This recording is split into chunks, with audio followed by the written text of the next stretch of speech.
Mais pète les plombs si c'est nécessaire. Faut comprendre que les émotions dites désagréables, donc colère, rejet, révolte, rupture, sont systématiquement présentées comme immatures, comme toxiques ou dangereuses dans les médias, dans la psychologie populaire et sur les réseaux. Bah ouais, quand tu regardes, la colère est médicalisée, elle est criminalisée, elle est pathologisée, mais la colère n'est pas un défaut. C'est un signal vital de frontière, parce que sa suppression rend les peuples malléables, silencieux, pacifiés et désarmés. Ils ont supprimé ta rage, mais pas en te l'interdisant, en te faisant croire qu'elle était une maladie. On t'a appris à tout comprendre, à tout relativiser, à ne pas réagir, à gérer tes émotions, mais tu peux pas gérer tes émotions, c'est chimique, tu ne peux que les maîtriser. Mais comme tu sais pas faire, ben peu à peu, t'as cessé de réagir, même quand c'était légitime, même quand c'était grave, même quand c'était inacceptable. Tu te dis c'est pas grave, je suis au-dessus, ça sert à rien de s'énerver. Mais ce que t'appelles sagesse, c'est parfois juste ta soumission intérieure. Parce que un homme qui ne se met plus en colère, c'est un homme qu'on peut pousser encore et encore, sans jamais qu'il ne dise stop. La vraie sagesse, c'est pas ça. La vraie sagesse, c'est de mettre les choses à leur place, et parfois, ben la colère maîtrisée est nécessaire. Mais ils ont neutralisé ta révolte,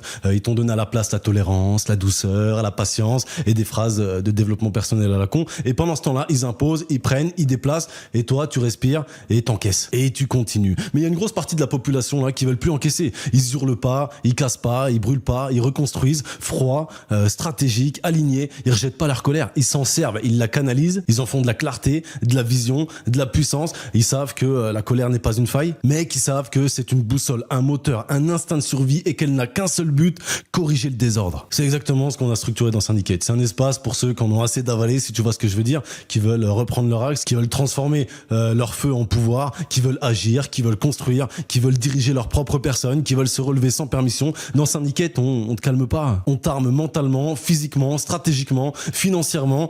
Tu ne repars pas plus doux, tu repars plus clair, plus dur et plus dangereux pour tout ce qui te maintenait à genoux. Tu veux de la discipline, tu l'auras. Tu veux des résultats, tu les activeras. Tu veux qu'on arrête de te marcher dessus, alors lève-toi dans le seul endroit où ta colère a une forme, c'est-à-dire dans Syndicate. Ta colère n'était pas une faiblesse, c'était l'appel du vrai toi. Maintenant réponds. Le lien est dans ma bio pour ceux qui sont intéressés.